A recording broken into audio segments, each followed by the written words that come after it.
Sebelumnya selamat pagi Bu Prima dan selamat siang Bu Prima dan selamat siang teman-teman semua. Sebelum teman saya mulai memberikan argumen, izinkan saya memberikan garis besar argumen terkait wacana adanya apoteker spesialis. Nah, wajibkah pemerintah mengadakan apoteker spesialis diwajibkan di rumah sakit? Untuk pengembangan profesi apoteker menjadi apoteker spesialis adalah langkah strategis yang melibatkan berbagai peminatan dalam profesi apoteker di Indonesia. Inisiatif ini bertujuan untuk meningkatkan kualitas pelayanan kefarmasian dan memastikan apoteker Indonesia dapat beroperasi dengan kompetensi yang setara dengan standar internasional. Proses pengembangan ini dilaksanakan oleh pengurus Pusat Ikatan Apoteker Indonesia, Kolegium Ilmu Farmasi Indonesia. Pengembangan profesi apoteker menjadi spesialis memberikan manfaat besar bagi sistem kesehatan di Indonesia. Apoteker yang memiliki keahlian spesialis dapat memberikan layanan yang lebih berkualitas dan efisien, serta berkontribusi dalam pengelolaan terapi obat yang lebih efektif. Ini sangat penting dalam konteks penyakit-penyakit kronis dan kompleks yang membutuhkan penanganan farmakoterapi yang cermat. Apoteker spesialis dapat memberikan layanan farmasi yang lebih tepat untuk penyakit seperti kanker dan diabetes yang memerlukan penanganan khusus. Hal ini sejalan dengan Undang-Undang Nomor 36 Tahun 2009 tentang Kesehatan, Pasal 108 yang menyatakan bahwa layanan kesehatan harus diselenggarakan sesuai standar yang ditetapkan, termasuk melibatkan tenaga kesehatan yang kompeten.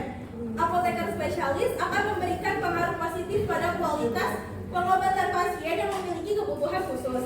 Kami membatasi argumen pada pentingnya kehadiran apoteker spesialis dalam meningkatkan kualitas pelayanan kesehatan di rumah sakit, khususnya pada penanganan penyakit kompleks yang memerlukan pengetahuan spesifik dan mendalam. Hal ini bertujuan agar argumen tidak melebar pada peran apoteker spesialis di fasilitas kesehatan lainnya.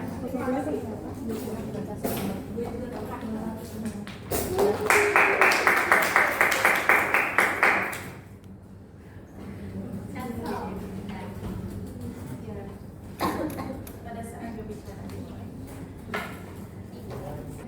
Assalamualaikum warahmatullahi wabarakatuh. Selamat siang Bu Prima dan teman-teman semuanya. Sebelumnya saya menolak pembatasan dari tim pro. Pembatasannya hanya pada penyakit-penyakit kompleks. Sementara pada mosi sudah ditegaskan bahwa pemerintah mewajibkan apoteker spesialis ada di rumah sakit. Rumah sakit itu berarti konteksnya adalah rumah sakit di seluruh Indonesia. Saya memahami posisi dari tim pro, tetapi kami sebagai tim oposisi secara tegas menolak mosi pemerintah mewajibkan apoteker spesialis ada di seluruh rumah sakit Indonesia. Hal ini dikarenakan pengadaan apoteker spesialis di semua rumah sakit Indonesia tidaklah realistis. Hal ini didukung oleh argumen dan data-data yang akan saya jabarkan.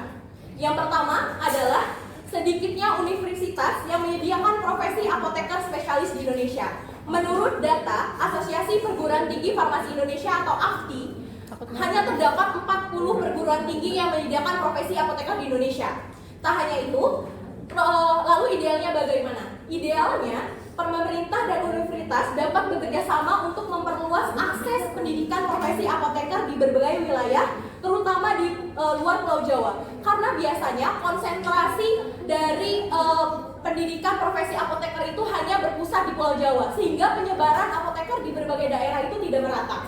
Tak hanya itu, penelitian juga menunjukkan bahwa peningkatan akses pendidikan profesi apoteker berhubungan erat dengan peningkatan ketersediaan tenaga apoteker di pelayanan kesehatan.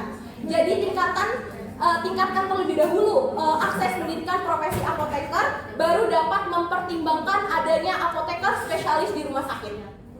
Hal ini sesuai dengan Permenkes nomor 31 tahun 2023 tentang tenaga kefarmasian yang mengatur tentang standar kompetensi dan pendidikan bagi tenaga kefarmasian. Dan peraturan ini pendidikan profesi waktu habis. Enggak, 1 menit lagi. 1 menit lagi kan tadi? Itu masih 3 menit. Itu masih kalian dulu. Hal ini dipertegas dengan Undang-Undang Nomor 17 tahun 2003 bahwa tenaga kesehatan termasuk apoteker harus memiliki kompetensi yang memadai untuk memberikan layanan yang aman dan efektif. Dari penjelasan di atas, dapat saya asumsikan bahwa mewajibkan apoteker spesialis di setiap rumah sakit tidak bisa dilakukan untuk saat ini, karena penyediaan dan fasilitas pendidikan profesi di Indonesia sendiri belum mencukupi, sehingga pengadaan apoteker spesialis di rumah sakit sangatlah tidak realistis. Sekian dari saya.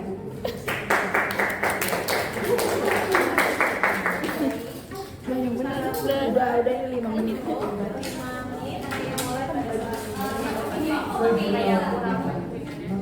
Dah. Oke, terima kasih. Selamat siang teman-teman semua. Saya izin melanjutkan untuk pembicara pertama dari kelompok kita.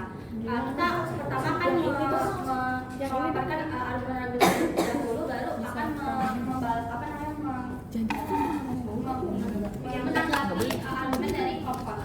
Jadi yang pertama, kenapa sih apoteker spesialis itu harus dibutuhkan di setiap rumah sakit di seluruh Indonesia? Jadi menurut Permenkes nomor 58 tahun 2014 tentang standar pelayanan kefarmasian di fasilitas pelayanan kesehatan, kualitas pelayanan kefarmasian itu harus dipertahankan dan ditingkatkan. Nah, apoteker spesialis ini akan lebih kompeten dan terspesialisasi dalam mengenali dan menangani efek samping obat untuk interupsi. Tidak, terima kasih saudaraku. Lanjut. Nah, sebenarnya lalu kita itu sebenarnya meng-highlight untuk penyakit-penyakit kompleks. Misalnya, kenapa sih sebenarnya apoteker spesialis itu untuk satu aja apoteker spesialis di rumah sakit itu sudah menjadi awalnya yang lebih baik. Mungkin tadi kontra bilang kan tidak ada, maksudnya hanya baru sedikit universitas yang mengadakan adanya apoteker spesialis. Nah, mungkin karena jika diwajibkan oleh pemerintah adanya apoteker spesialis di setiap rumah sakit di Indonesia, tidak, saudaraku, sebentar, itu terspesialisasi di rumah sakit itu jadinya universitas-universitas itu mulai mengadakan program studi tentang apoteker spesialis. Jadi pertama yang paling penting itu misalnya untuk bagian onkologi. Apoteker di bagian onkologi itu sangat Izin menanggapi. Oke, sebelumnya izin konfirmasi ya mengenai tentang 40 perguruan tinggi yang menyediakan profesi apoteker. Dari yang saya bahas terlebih dahulu adalah profesi apoteker, bukan profesi apoteker spesialis. Karena profesi apoteker spesialis itu baru ada pengadaan yang belum diterrealisasikan yang pertama. Yang kedua, tadi pembicara satu sudah spesifikasi ke onkologi kalau salah tidak bahas ya. Sementara jenis rumah sakit di Indonesia sendiri itu bukan hanya rumah sakit onkologi, bukan hanya rumah sakit khusus. Terdapat beberapa rumah sakit tipe A, tipe B, tipe C, tipe D. Bagaimana dengan rumah sakit yang tipe C dan tipe D? Apakah pembicara satu memiliki data aktual yang dapat menyatakan bahwa Indonesia siap menyediakan apoteker spesialis di rumah sakit tipe C dan tipe D? Terima kasih. Oke, terima kasih kontra. Jadi kayak itu sebenarnya benar-benar apoteker spesialis itu ada banyak bidangnya. Ada dalam, ada forensik, ada onkologi kan. Terus ada yang radiologi, sebenarnya itu banyak. Nah, tapi untuk kita itu kalau misalnya setiap rumah sakit at least ada satu aja apoteker terspesialisasi. Karena semakin terspesialisasi itu apoteker spesialis. Nah, jadi semakin terspesialisasi itu kan jadi lebih lebih terfokuskan gitu dalam pengobatannya. Terus juga bisa dia bisa mengoptimasi hasil terapi juga. Nah, apoteker spesialis juga bisa melakukan diagnosis yang lebih terspesialisasi pada penyakit yang emang dia pegang gitu. Jadi dia nggak mesti pikirin yang lain-lainnya gitu. Jadi tetap yang terspesialisasi. Mungkin sekian dari pembicara 2. Terima kasih.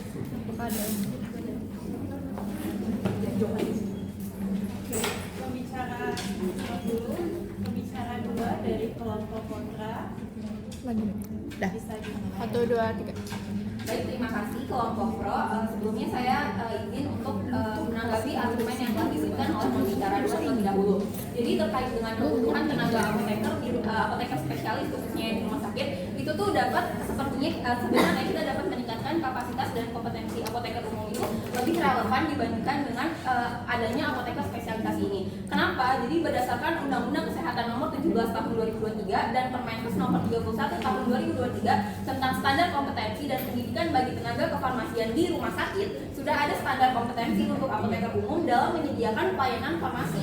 dasar, di mana apoteker umum itu sendiri sudah dilatih gitu dalam berbagai aspek klinis. Kan kita juga belajar banyak nih, mulai dari pengobatan hingga untuk keamanan pasiennya tuh kayak gimana sih, sehingga tidak diwajibkan untuk adanya apoteker spesialis untuk menjalankan pelayanan dasar di suatu rumah sakit. Dan idealnya itu dibandingkan dengan mewajibkan untuk diadakannya apoteker spesialis di rumah sakit, itu penguatan kapasitas dan kompetensi apoteker itu dapat dilakukan seperti dalam program pelatihan ataupun sertifikasi dari lanjutan. Kan udah kita tahu nih banyak banget dari apoteker-apoteker itu misalnya mau khusus di yang tadi dibilangin onkologi itu tuh udah ada sertifikasinya gitu kan, udah dijelaskan juga. Lalu untuk kasus di Indonesia sendiri, di Indonesia itu kan sendiri banyak banget ya rumah sakit itu yang kayak tipe C, tipe D yang memang ditujukan untuk pengobatan atau perawatan pertama yang memang tidak memerlukan apoteker spesialis gitu dan dapat ditangani oleh apoteker umum. Nah, berdasarkan dengan penelitian terkait juga, beberapa penelitian itu tuh menunjukkan kalau misalkan peningkatan pelatihan dan juga melalui sertifikasi dari apoteker umum ini memberikan hasil yang sebanding gitu. Hasil yang sebanding dengan apa? Dengan kehadiran dari apoteker spesialis dalam pelayanan dasar rumah sakit. Dan juga sebenarnya kebutuhan pokok di kita itu gak cuma tentang dari apoteker spesialis ini. Jadi kalau misalkan bisa pelatihan dan sertifikasi itu kan bakalan lebih efisien untuk kemajuan pelayanan di bidang rumah sakit. Lalu jadi saya ingin memperjelas kembali kalau misalkan dapat saya asumsikan bahwa dalam pelayanan dasar farmasi di fasilitas kesehatan tingkat pertama tidak diperlukan adanya apoteker spesialis itu, karena akan lebih baik juga jika kita mencatatkan itu dengan kapasitas dan kompetensi apoteker umum yang berada di pelayanan kefarmasian dasar kayak gitu. Ada contoh Kak, tanggapan dari kelompok pro. Jadi tapi kan setidaknya at least kalau misalnya ada satu apoteker spesialis di setiap rumah sakit kan bisa mengkontrol yang apoteker yang tidak spesialis itu gitu loh. Oke, izin tanggapi juga. Berarti boleh. Jadi sebenarnya itu kalau misalkan menurut saya sendiri, kalau misalkan apoteker spesial ini dia tuh kan karena sangat terbatas, dan juga kalau misalkan kita meningkatkan lagi nih misal kompetensinya lewat apoteker spesial itu nggak bisa, karena mungkin bisa tapi untuk jangka waktu sekarang itu masih sangat diperlukan waktu yang banyak gitu. Sedangkan kebutuhan dari rumah sakit fasilitas di Indonesia ini kan juga sebenarnya apoteker itu masih sangat terbatas gitu loh. Baik, sebelumnya saya izin melanjutkan argumen saya juga, argumen selanjutnya. Nah, terkait juga dengan Undang-Undang Nomor 44 Tahun 2009 tentang rumah sakit itu sudah mengatur bahwa rumah sakit itu harus memberikan pelayanan kesehatan yang secara paripurna. Apa sih definisi paripurna di sini? Paripurna di sini itu dia komprehensif dan juga menyeluruh, yang mencakup semua aspek dari pelayanan tanpa harus memiliki apoteker spesialis itu sendiri. Nah, jadi idealnya ini kasus di Indonesia ini banyak rumah sakit yang telah berhasil memberikan pelayanan kefarmasian yang berkualitas tanpa adanya apoteker spesialis itu sendiri. Nah, misalnya rumah sakit di daerah umum, di daerah terpencil seringkali kan hanya memiliki 1 atau 2 apoteker gitu. Jadi kayak gak mungkin gitu bisa terhafalkan gitu. Nah, terkait dengan penelitian terkait juga menunjukkan bahwa keberhasilan pelayanan farmasi ini tidak selalu bergantung pada spesialisasi.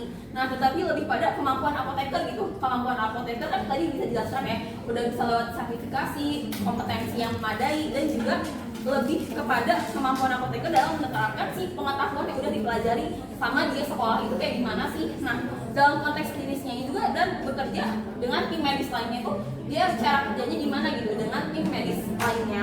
Jadi dengan mempertimbangkan ketersediaan sumber daya manusia yang ada, fokus pada pelayanan terpadu, lalu biaya yang terbatas juga, serta regulasi yang sudah ada, dapat disimpulkan nih kalau misalkan kewajiban pemerintah untuk mengadakan apoteker spesialis di rumah sakit itu bukanlah langkah yang diperlukan untuk meningkatkan kualitas pelayanan gitu. Kenapa? Karena kita tuh bisa gitu meningkatkan kualitas dengan memfokuskan pada upaya pengembangan kompetensi dari apoteker itu sendiri. Nah, terkait dengan efisiensi biaya juga, mungkin penelitian itu menunjukkan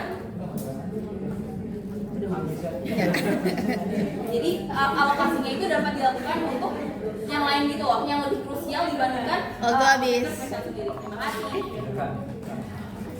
Apa nih? Iya itu. Oke, Dah. saya dari pembicara ketiga izin menyampaikan pendapat dari tim pro. Jadi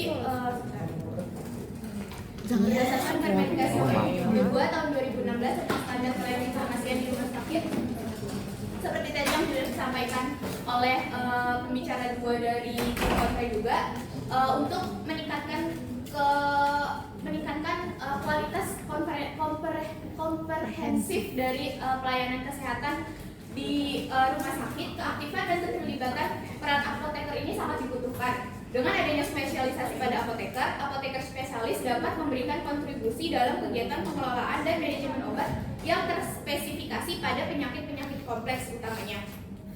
Dalam pengelolaan manajemen obat, seorang apoteker spesialis juga interupsi ditolak. Dalam penanganan dan pengelolaan manajemen obat, seorang apoteker spesialis juga memerlukan kerjasama antara tenaga kesehatan lainnya agar pelayanan kesehatan yang disebutkan tadi juga bisa lebih maksimal dan sesuai dengan tujuan pengobatannya. Hal tersebut juga didukung dengan sebuah survei atau program yang dilaksanakan oleh IAI atau Ikatan Apoteker Indonesia dalam kerangka instruksi ditolak Advanced Level Framework atau ALF. Jadi di ALF ini IAI ini mendukung pengembangan profesi apoteker spesialis. Iya, silakan. Baik, terima kasih atas kesempatannya. Tadi Anda menyampaikan bahwasannya diperlukan adanya kualitas controlling komprehensif dari apoteker spesialis. Menurut dari tim kami, tim kontra, itu bisa dilakukan dengan adanya telemedicine yang mana apoteker spesialis bisa melakukan controlling kepada rumah sakit tersebut secara jarak jauh. Jadi tidak perlu adanya kehadiran secara fisik dari si apoteker spesialis tersebut. Berikut tanggapan. Sekian tanggapan dari kami, mohon tanggapannya.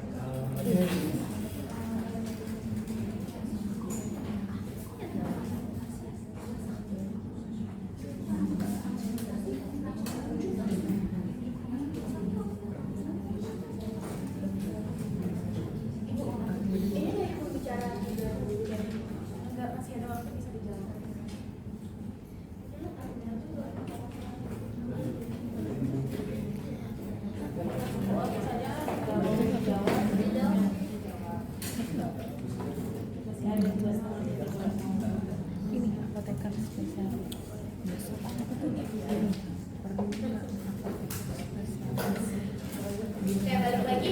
Tadi perihal pengembangan bisa controlling lewat telemedicine. Berarti kan kita lewat teknologi. Dan seperti tadi masing-masing debat sebelumnya juga perihal gimana sih teknologi digunakan dalam fasilitas kesehatan dan fasilitas farmasi ini masih banyak pro kontranya. Itu bisa menyebabkan banyak masalah-masalah seperti prescribing error atau medicine error ya.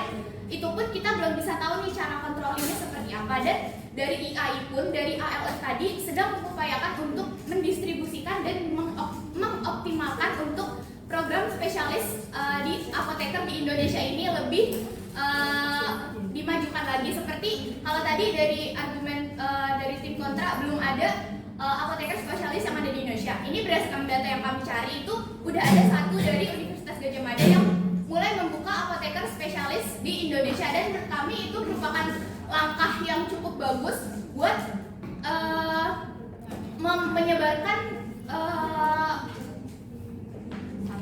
menyebarkan program studi apoteker spesialis dan iya seperti itu.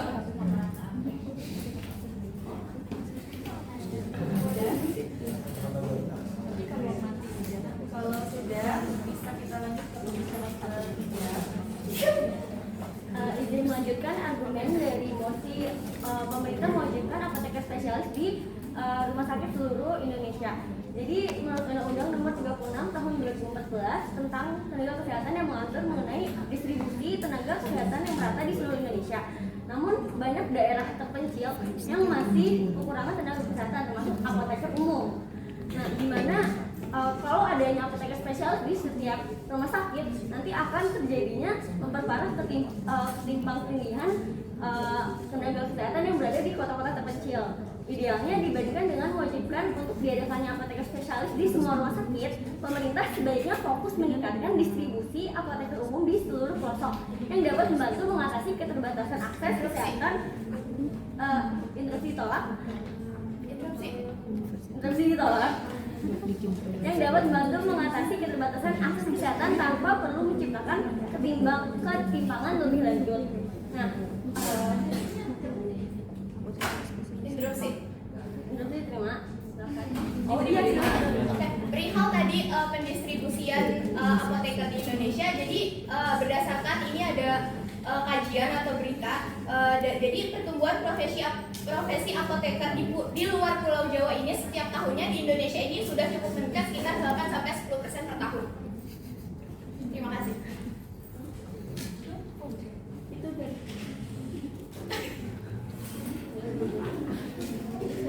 distribusi. Ya, jadi sudah ada peningkatan distribusi apoteker di Indonesia setiap tahunnya. Jadi karena hal itu pun IAI memulai program yang ALF tadi, yaitu kajian survei yang dia punya fokusnya itu banyak untuk memaksimalkan profesi apoteker di Indonesia. Salah satunya adalah apoteker spesialis seperti itu. Ya, baik. Kalau gitu saya lanjutkan argumen saya terlebih dahulu. Jadi di kota besar sendiri itu tuh tadi kan pembicara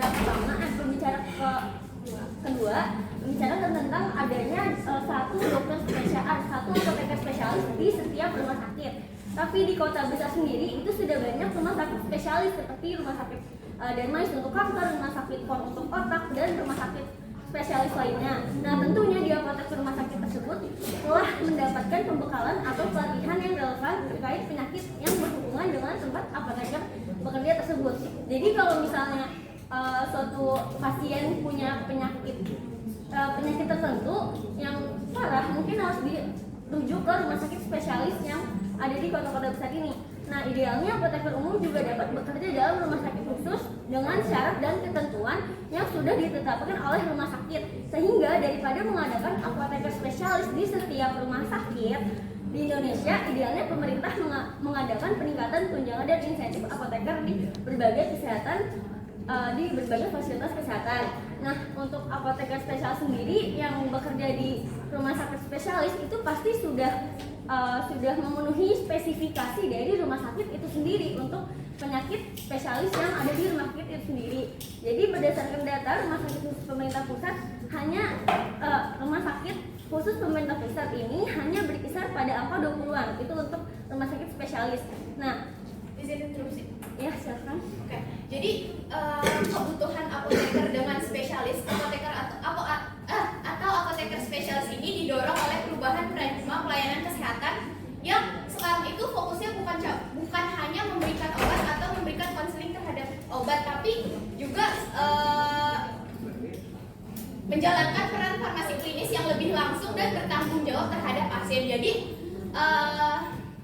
sehingga kompetensi lanjutan seorang apoteker ini bukan hanya apoteker umum atau apoteker yang sudah menjalankan standarisasi atau pelatihan itu diperlukan karena tadi paradigma tentang pengobatan itu sekarang sudah berubah seperti itu untuk memenuhi standar pelayanan yang penting.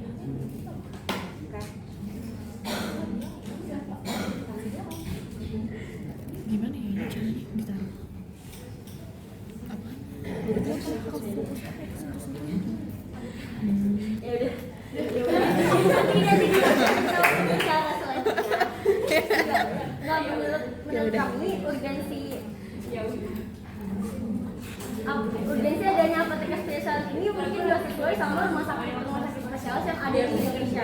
Oke, izin interupsi. Kalau Habis. oke.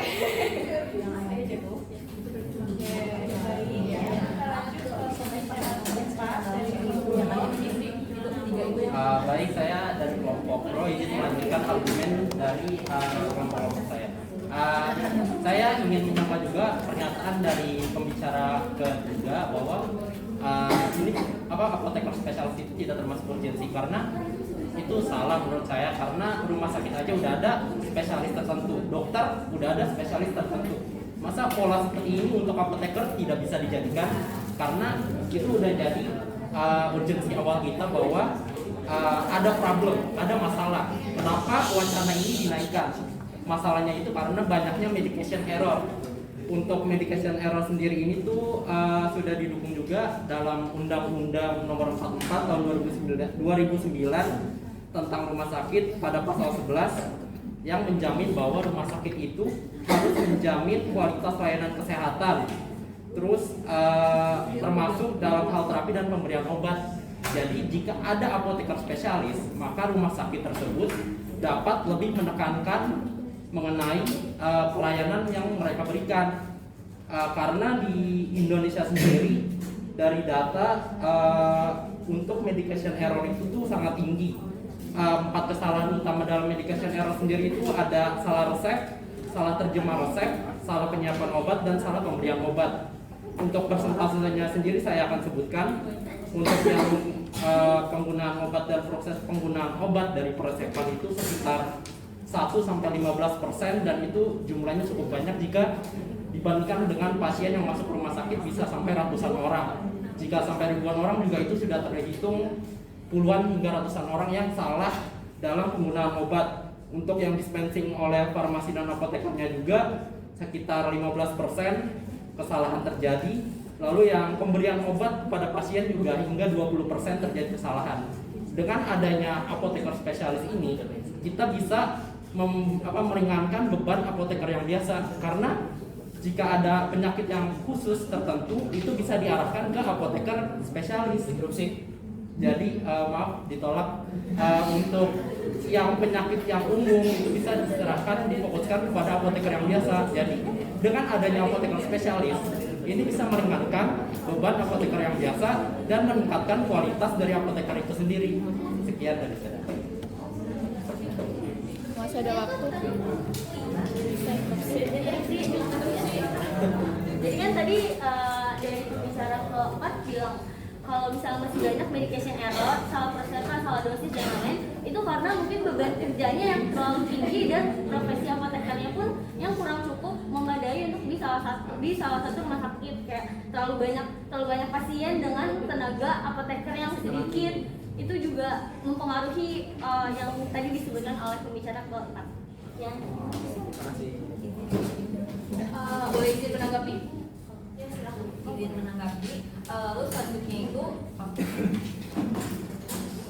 kok kami bukan berarti tidak mendukung adanya apoteker spesialis, namun dari Indonesia sendiri ini masih belum siap untuk adanya apoteker spesialis itu sendiri. Dari yang sudah saya jelaskan itu dengan mempertimbangkan kayak kita nih kemampuan ketersediaan sumber daya manusianya, dari kemampuan sumber daya manusianya sendiri, lalu ini terus ditolak, lalu fokus pada pelayanan dan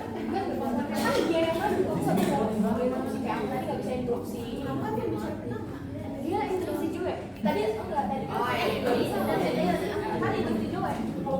Iya.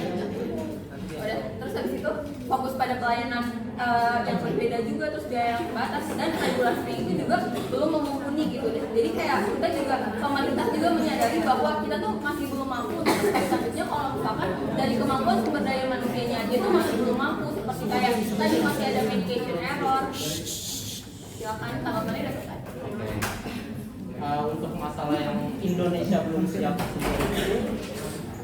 justru karena Indonesia masih belum siap, kita butuh adanya inisiatif untuk membuat rencana ataupun ancang-ancang untuk membuat apoteker spesialis di rumah sakit, karena dengan adanya apoteker ini sendiri juga bisa mendorong Indonesia untuk interupsi ditolak, untuk mendorong Indonesia lebih interupsi ditolak. Oke, berarti secara nggak langsung tadi secara nggak langsung berarti kamu itu baru planning kan, urgensinya itu dan berbentuk planning, bukan untuk sekarang kan, karena kamu tadi bilang itu untuk keberlanjutan di depannya, bukan planning saat ini. Waktu habis. Untung dia bunyi.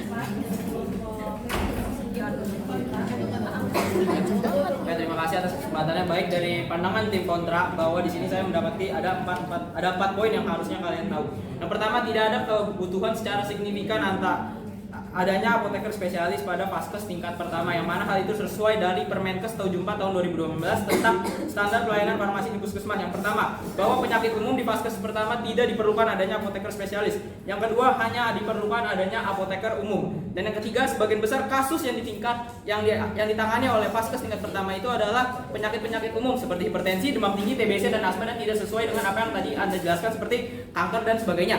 Jikalau dibutuhkan koordinasi dengan apoteker spesialis ditolak, bisa dilakukan dengan adanya kolaborasi dengan rumah sakit tingkat rujukan yang seperti saya bilang tadi terkait dengan telemedicine. Jadi bisa saling melakukan koordinasi. Sudah banyak dokter dan apoteker spesialis yang saling melakukan koordinasi. Ya, silakan.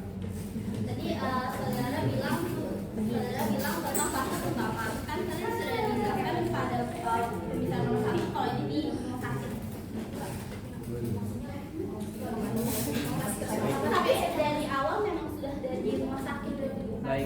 kasih atas tanggapannya. Tapi di sini kita merujuk kepada mosi bahwa pemerintah mewajibkan apoteker spesialis ada di seluruh rumah sakit Indonesia tidak terkecuali. Anda mau masuk rumah sakit pasti rujukannya dari vaskes tingkat pertama. Tidak mungkin kan Anda langsung ke rumah sakit. Tapi kan jawabannya yang tadi vaskes iya. Tapi rujukannya dari mana terlebih dahulu? Anda bilang ke seluruh vaskes. Apoteker spesialisnya di rumah sakitnya vaskes. Dan berarti kan pasien dirujuk ke rumah sakit. Berarti di sini merujukan kepada rumah sakit tingkat D. Tingkat D. Bisa masuk kan? Bisa masuk kan? Baik, saya lanjutkan bahwa sejalan dengan Permenkes nomor 20 tahun 2019 tentang adanya telemedicine, sudah banyak rumah sakit tipe C dan tipe D yang melakukan koordinasi antara dokter spesialis, apoteker spesialis dengan rumah sakit khusus. Nah, selanjutnya Anda tadi sempat menyinggung bagaimana beban kerja seperti salah resep, salah dosis, beban kerja terlalu banyak. Itu kan bisa disebabkan adanya kekurangan apoteker umum pada rumah sakit tersebut. Selain itu bisa juga kita kaji dari gaji apoteker yang sangat tidak logis menurut kelompok kami. Bayangkan saja gaji apoteker per bulan itu hanya menyentuh gaji 4.150 sampai 5.500.000. Bagaimana dengan motivasi kerja Anda dengan gaji Anda tetapi beban kerja yang banyak? Tidak sesuai dengan beban kerja dan waktu pendidikan Anda. Kenaikan gaji itu merupakan salah satu urgensi dari pemerintah agar apoteker bisa maksimal dalam bekerja dan terus berpegang teguh pada integritas. Selanjutnya, dampak selain itu untuk memperoleh apoteker spesialis diperlukan adanya apoteker umum. Daripada meningkatkan prodi apoteker spesialis, lebih baik memperbanyak wahana pendidikan untuk pendidikan apoteker umum. Sebagai contohnya kita, prodi PSFPS UPN Veteran Jakarta belum memiliki apoteker. Jumlah apoteker di Indonesia itu masih sangat rendah, Bu. Nah, berdasarkan jumlah total data yang kami himpun pada tahun 2024, jumlah apoteker seluruh Indonesia itu hanya mencapai 1,4 juta orang. Itu berada di posisi buncit dibandingkan dengan bidan yang mencapai jumlah apoteker di Indonesia dalam satu Indonesia itu hanya berjumlah 121.000. Dibandingkan bidan ada 336.000, dokter 176.000 dan prevalensi kita itu sangat rendah hanya di 121.000 dengan persebaran 19,27% di Jawa Barat, 14% di Jawa Tengah dan 12% di Jawa Timur. Bagaimana itu bisa mencukupi jikalau kita ingin mengadakan prodi apoteker spesialis? Di daerah-daerah lain tentunya apotekernya bisa lebih minim ketimbang daerah-daerah di Jawa. Penyebabnya adalah kurangnya pendidikan apoteker yang dihasilkan oleh instansi pendidikan. Jadi banyak banget nih pendidikan teman-teman kayak kita semua nih S1 tapi belum melanjutkan pendidikan apoteker karena wahananya kurang. Selain itu, untuk menyediakan pendidikan profesi apoteker spesialis itu diperlukan wahana juga seperti rumah sakit. Tapi kalau kita tahu semuanya, teman-teman tahu bahwa rumah sakit di daerah 3T seperti di daerah Papua, Sorong itu masih sangat minim. Jadi bagaimana kita mau ada pendidikan profesi apoteker spesialis kalau wahana pendidikannya pun nggak ada dan tempat kerja di si apoteker spesialisnya pun nggak ada. Itu yang menjadi poin-poin kita. Sekian.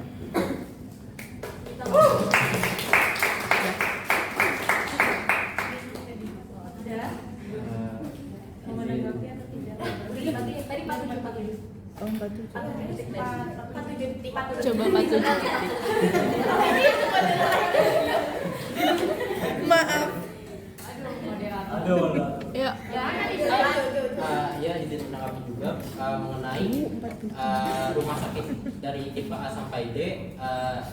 Rumah sakit tipe C atau D pun sendiri memiliki kewajiban untuk memiliki dokter spesialis anak, dan di apoteker spesialis sendiri memiliki apoteker spesialis yang neonatus dan anak, dan itu sudah pasti dengan adanya apoteker spesialis di rumah sakit tipe C dan D juga bisa membantu dokter-dokter spesialis untuk lebih memfokuskan mengenai medication-nya kepada anak-anak. Jadi itu sudah pasti bisa masuk ke rumah sakit tipe C dan D.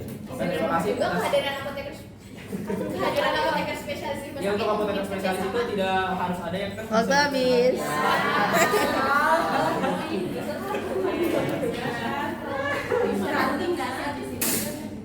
Lima, Bu. 3. Iya, kocak. Belum. Baik, terima kasih atas waktu kepada diskusinya. Saya akan menyampaikan misi calon dari kelompok. Salah satu masalah kesehatan yang menjadi masalah dalam kelompok ini merupakan penyakit kronis dan penyakit kronis. Penyakit kronis dan kronis tersebut memerlukan intervensi dan pelayanan medikasi khusus, sehingga penyembuhan pada pasien penyelesaian lebih efektif dan immediat. Pada UU nomor 36 tahun 2009 menyatakan bahwa diperlukannya tenaga kesehatan yang berkompeten untuk memberikan pelayanan klinis berkualitas tinggi kepada pasien. Oleh karena itu dibutuhkanlah keberadaan apoteker spesialis pada rumah sakit untuk melakukan pengelolaan obat, memberikan penanganan khusus, memberikan keamanan, menjamin keamanan obat dan meningkatkan efektivitas terapi pada pasien.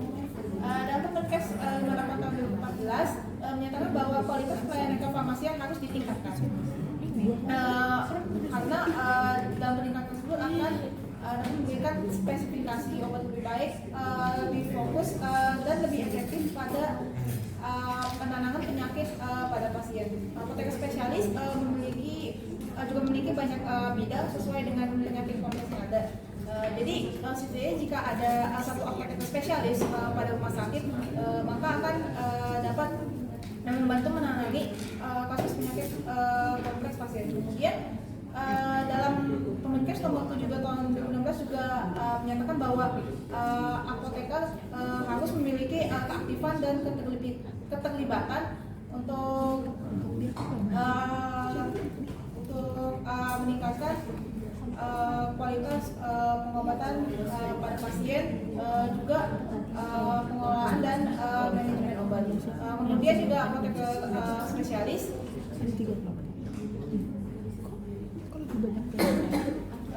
juga harus ada kerjasama dengan tenaga kesehatan lainnya, contohnya adanya kerjasama seperti dokter.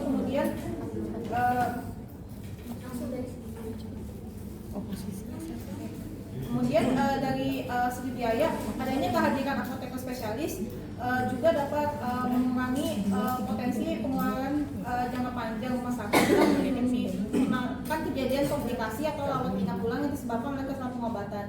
Kemudian keberadaan apoteker spesialis juga dapat mengurangi risiko medication error yang ada seperti kesalahan pemberian obat atau kesalahan pemberian dosis obat.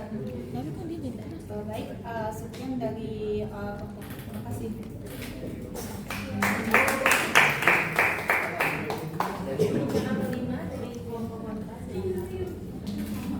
Baik, sebagai penutup, saya ingin menyampaikan beberapa hal penting dari debat hari ini.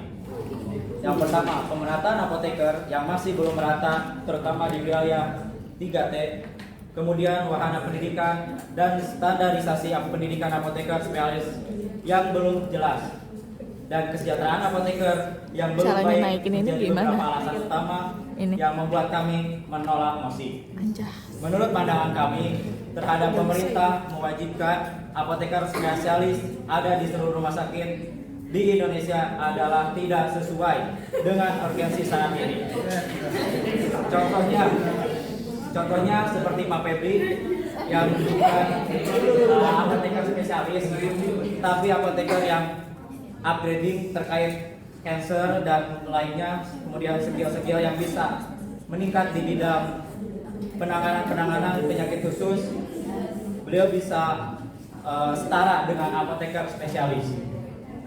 Kami menjelaskan secara terperinci terkait posisi kami, bahwa posisi kami lebih tepat dan lebih efektif terhadap Anda. Untuk kedepannya, saya meminta Anda untuk mempertimbangkan implikasi jangka panjang dan keputusan kami berdampak terhadap apoteker, pemerintah, dan yang terpenting kesehatan masyarakat. Pilihannya jelas dan itu adalah pilihan yang akan membentuk masa depan kita. Saya mewakili teman-teman yang harus mengucapkan terima kasih kepada lawan bicara saya yang terhormat atas argumen Anda yang bijaksana, tetapi pada akhirnya saya percaya fakta dan logika ada di pihak kami.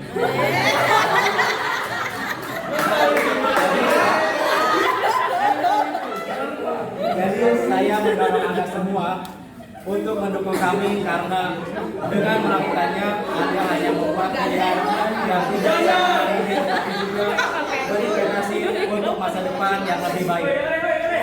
Mari kita buat keputusan yang tepat dan bersama-sama kita dapat menciptakan masa depan yang lebih cerah untuk semua. Terima kasih.